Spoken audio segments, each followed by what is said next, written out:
Okay, let's, if you start looking at the real estate market, it's chaos, and it seems to ebb and flow every day. What do you guys see here in the local market that I guess gives a little bit of clarity to listeners? Well, I think this last week I saw, at least in the market that I specialize in Snoqualmie Ridge, that sellers are finally getting the message that inventory is low, and now is a great time to sell the house. We had 14 new listings come on in 1 week, which almost doubled our inventory levels. So wow. Sellers are hearing that message, and the buyers are out there waiting for them. When you start looking at sellers hearing that message now, for the last, 8 months, for a year, we've been saying, great time to sell, interest rates are low. And then interest rates start going up. Do you think that has also propelled people to sell? Like, wait a minute. Now the buyers may be backing out. And so where we had discussed before, a frenzy of buyers may be coming on the market because of higher interest rates and people being afraid they could keep going up. Now do you have sellers maybe jumping in going, wait, I hope I don't miss the perfect time? Definitely. But also most of those sellers want to be buyers. So now they have the concern that they're going to miss out on those great interest rates themselves. So it's amazing, the driving factor of fear of missing out. Nobody takes advantage of it when everything's all set up. It's once it starts going awry, everybody jumps in. Right. So what are some of the reasons, I guess, is that the biggest reason people are starting to list their house more is because they are buyers and now they're fearful? I don't know that it's fear as much driving it as you start to, as prices increase. I mean, that if you have a seller, let's say, who bought in 2007, 2008, I think they sort of thought, I'm in this house for the long haul. I'm not going to be able to sell it for 15 years. And lo and behold, 6 months into the year, they move into that threshold where they can sell. Mm-hmm. So it starts that conversation, in any household where, we thought it was going to be 5-10 years before we could sell. Now we can move to that bigger house. Mm-hmm. And certainly interest rates play a huge part of that too. Now when interest rates are low still, this is a good time to jump. Are different pockets, we've talked a lot about pockets in different areas. You brought up Snoqualmie Ridge, Bridget. Are different pockets reacting differently to current market conditions, different neighborhoods? Yes, we see that all over the east side as far as multiple offers happening within hours to, places like Snoqualmie Ridge, you might get multiple offers, but it might be 3 or 4 days into it. So the sense of urgency definitely is happening more, I think, closer into the city. And the further out you get, there's not quite the sense of urgency because the number of buyers is just a little less. So do you see people starting to expand from the core and starting to move a little bit further out? I mean, we talked about that 2 months ago, about that's kind of the next thing that has to happen. Prices come back in Bellevue, they come back in Kirkland, they come back in the core of Seattle, and now all of a sudden people start balancing the cost of those houses versus commute. Yeah, most definitely. I mean, it's we do see that as in the outlying areas, but those are also the first areas that will contract as well. So, and that's something we're watching closely as interest rates rise.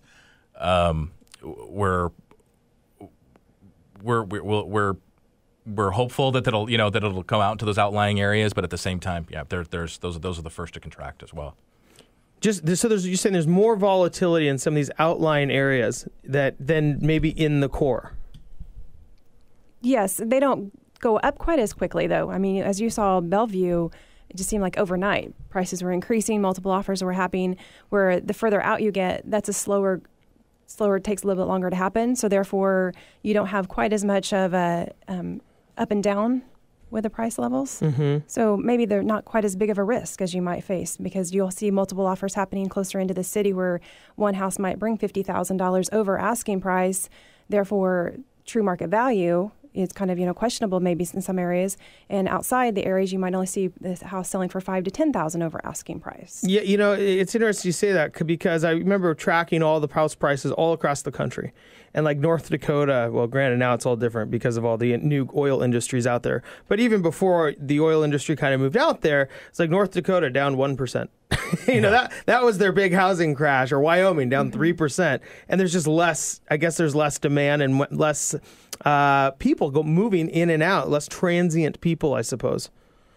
Do you tend to see that happening similarly in outskirts of Seattle?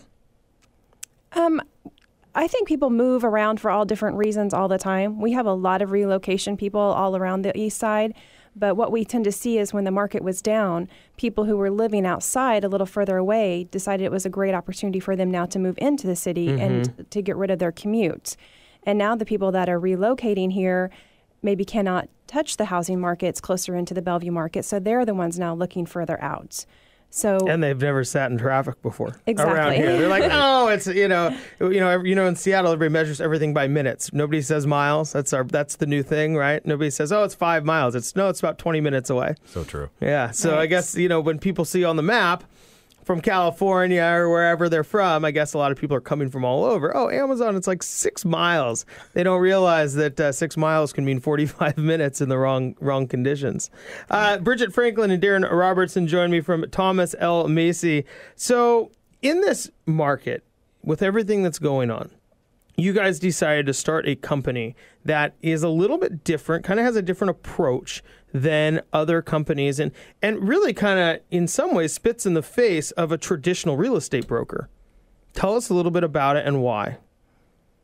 Well, spitting in the face is a little harsh. I wouldn't say that. In some ways, I mean, when it comes to pricing, in some ways. Well, certainly, I would say it's a long time coming. It's I spent years at John L. Scott in Windermere, and during those times back in late '90s, there was a significant marketing expense. The internet was just sort of coming into play in the real estate world. But at the same time, as a real estate broker, there was an investment in so many different areas. If you were to look at sort of a pie chart, you would be investing in your open houses. You would be investing in mailers, and you were really working to get real estate brokers in the house, to get buyers in the house. And you would reserve a chunk of money for each just area. To market a house. Just to market one house. So what was in that pie chart before we get moving forward? But what was in that pie chart? I mean, you talk about direct mail. Okay. There were open house invitations. There was a broker's open. There was print, public.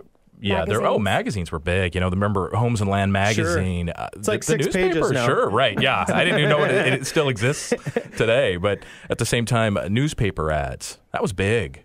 And depending on how many newspaper ads were you going to place, would you do it weekly and on the weekends, those kinds of things. Mm-hmm. Versus now, it is the cost is significantly less to market a house. It doesn't cost 6% to sell a house. And so as such, we recognize that trend. But at the same time, the consumer still wants a full service experience. They want that experienced agent, knows what they're doing. They know the market. They're good negotiators. They're being trained by their companies. Those aspects of a real estate company they still want. But on for example, let's say a $500,000 house, why is it going to cost us an extra $10,000 versus our 4% model where you're going to save that $10,000? And so let's get clear on that though. So a 4% model basically as a seller, typically you would pay 6%, which is typically split 3 and 3 between a buying and a selling real estate agent. Traditionally, the brokerages charge a 6% commission. And now what you guys are going through is look, selling a house is not nearly the expense it used to be, and there's less risk. I mean, in some ways, the pie chart has shrunk to put it online. Correct. Especially in this market, right? Okay, fill out the form, put it online, and that can now garnish 25 offers overnight. Right. And so in some ways, you're saying, hey, look, our costs have shrunk, and now you have the ability to pass it on to the consumer being someone who's looking to sell their house. So we can do the 1% listing, but we still pay the selling agent 3%.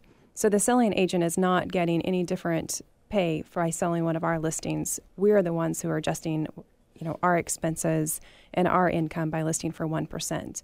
And we saw the need to do this when the market was slow because people needed more equity out of their house.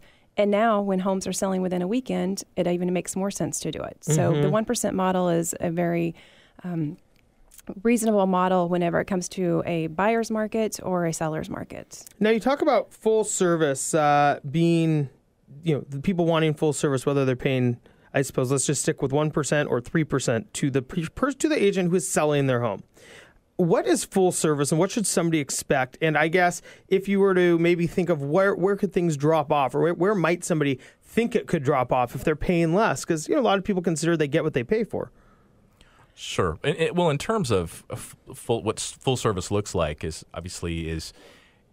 there are some traditional aspects of real estate that haven't changed. Obviously, getting your house ready for the market, getting that perspective from a real estate professional. What do I need to do to get the house ready? Mm-hmm. It's taking those steps to get you started, to take the time with you up front to begin getting the house ready.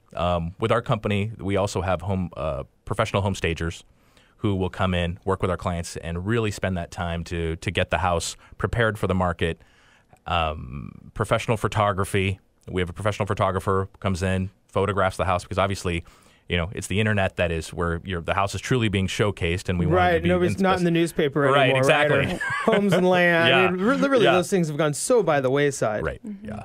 And so really, those traditional aspects haven't changed, and sellers we do it, and they should expect to have that as well. Over and above that, it really is that there's a lot of traditional, there obviously open houses still big part of real estate. But real estate, internet syndication, and it's that piece. It's which going back a few years made it. I remember. People give a presentation. Oh, we're going to syndicate it across all these things, right? Yeah. It's going to be on every website in the world, and you'd show them all, and a seller would think, oh my goodness, like they're going to do so much work. It's like a plugin right now. Yeah. I mean, it is in some ways. So it makes sense that it's not like you're listing on 47 different websites. You click a few things up, click here, boom, and it is syndicated, as you say. Right, Ben. And that's been the great equalizer in real estate. That's what's changed the landscape of real estate is that it is a level playing field. So if you could be listed with TitanicRealEstate.com or momandpop.com, you still have virtually the same syndication and still reach the same buyer pool. And that is, I guess, why, because technology is what allows you guys to really create this full service experience and not charge as much money simply because the amount of work isn't there. Is that fair to say? It's not the amount of work, it's the amount of investment. Yeah. And so the work is still there. It's the actual cash out of pocket. It's the cash out of pocket that is not required as much as it was back in the day. Yeah. Well, it seems like that is really something that a lot of retail stores have come to understand. When you go to Walmart, right? And, I'm not a big fan of Walmart. But, there are companies out there, and they get their manufacturing done a little bit less expensive. And they pass it on their consumer. You really see it everywhere. It's not Walmart. It's Amazon. The prices of most things, as you would see them, start to come down because manufacturing gets cheaper. In real estate, the business that you are in, that we're in, you end up having your outgoing costs be less expensive, and now you're passing that on to the consumer without necessarily giving away quality. Correct. We like to say that we're redefining real estate. One of the things, too, that I really consider as part of our full service is our agents. Our agents are fully trained agents. They're not just, pass their license and now sent out to do a listing presentation. So everything from the material that we put out to them is professionally designed. Our agents go through a intensive 8-week training process with us. They're just given all the tools that they need so that whenever they're speaking on other agents for your behalf, that they know what they're talking about. When they're negotiating and writing contracts, that these are going to be legally binding contracts on your behalf. And so that's part of the full service experience, too, is getting someone who is educated beyond just having a license.